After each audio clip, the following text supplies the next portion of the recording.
யோவான் நற்செய்தி முன்னுரை.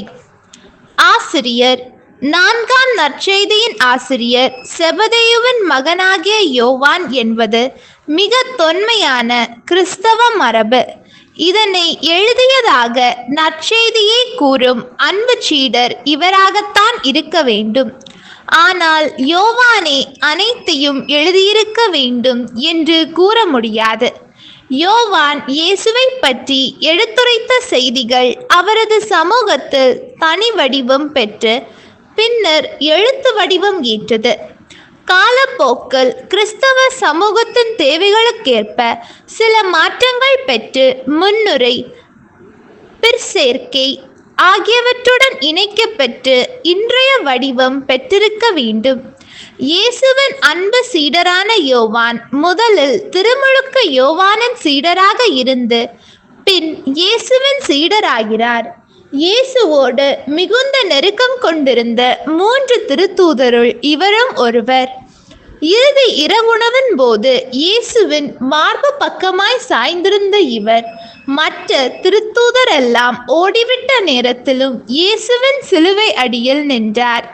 இவரிடமே இயேசு தம் அன்பு அன்னையை ஒப்படைத்தார். நூலின் நோக்கம்: இயேசுவே இறைமகனாகிய மெசியா என்று நீங்கள் நம்புவதற்காகவும் நம்பி அவர் பெயரால் வாழ்வு பெறுவதற்காகவுமே இந்நூலில் உள்ளவை எழுதப்பெற்றுள்ளன என்று ஆசிரியரே நூலின் நோக்கத்தை தெளிவாக எடுத்து கூறுகின்றார். கிறிஸ்தவ நம்பிக்கையை ஆழப்படுத்தி கிறிஸ்தவ வாழ்வை வலுப்படுத்துவது நற்செய்தியின் முக்கிய நோக்கமாயிருந்தது.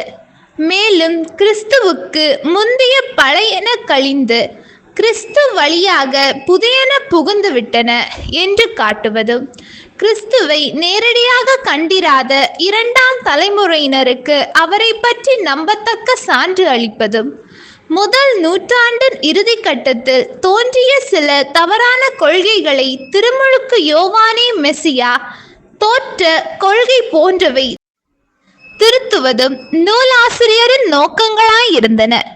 இந்நோக்கங்களை நிறைவேற்றும் வண்ணம் ஏறத்தாழ கிபி 90ஆம் ஆண்டில் கிரேக்க மொழியில் இந்நற்செய்தி எழுதப்பட்டது.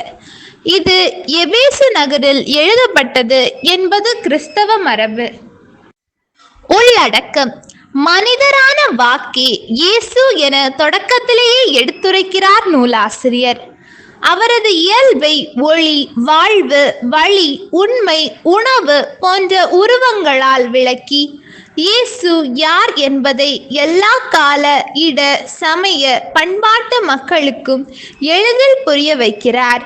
அழைத்தல், கோவில், வழிபாடு, திருமுழுக்கு, நற்கருணை ஆகிய கிறிஸ்தவ கருத்துகளின் ஆழ்ந்த பொருளை விரித்துரைக்கிறார். அரும் அடையாளங்களாலும் அவற்றை தொடரும் உரைகளாலும் இயேசுவை வெளிப்படுத்தி அவர் பெற்ற ஏற்பையும் எதிர்ப்பையும் எடுத்து காட்டுகிறார். மகனுக்கும் தந்தைக்கும் மகனுக்கும் சீடருக்கும் உள்ள நெருங்கிய உறவு பற்றி சிறப்பாக பேசுகிறார். இயேசு துன்பங்கள் பட்டபோது அவரை நொறுக்கப்பட்ட துன்புறும் ஊழியனாக அல்ல, மாறாக அனைத்தையும் திட்டமிட்டு செயல்படுத்தும் வெற்றி வீரராக படம் பிடித்து காட்டுகிறார். இவ்வாறு இயேசுவின் உரைகள், அவருடைய செயல்கள், அவரை பற்றிய செய்திகள், அவருடைய ஆளுமை, அவரது பணித்தளம் ஆகிய அனைத்துமே இந்நற்செய்தியில் ஒத்தமை நற்செய்திகளிலிருந்து வேறுபட்டு இருக்கின்றன. அமைப்பு: யூத திருவிழாக்களை அடிப்படையாக கொண்டு இயேசுவின் உரைகளும் அவரை பற்றிய பிற செய்திகளும் தொகுக்கப்பட்டிருப்பனவாக தெரிகிறது. முதலாவது முன்னுரை பாடல், 2வது முதல் பாஸ்கா விழா, 3வது யூதர்களின் திருவிழா, 4வது 2ஆம் பாஸ்கா விழா, 5வது கூடார விழா, 6வது கோவில் அர்ப்பண விழா, 7வது இறுதி பாஸ்கா விழா, 8வது பிற்சேர்க்கை. நன்றி.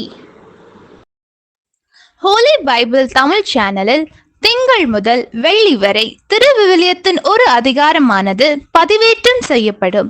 நம் அன்பு கடவுளின் ஆசியும் அருளும் இன்னும் பலருக்கு கிடைக்கப்பெற ஹோலி பைபிள் தமிழ் சேனலை சப்ஸ்கிரைப் செய்யவும். மேலும் உங்கள் உறவினர் மற்றும் நண்பர்களுடன் ஷேர் செய்யவும். நன்றி.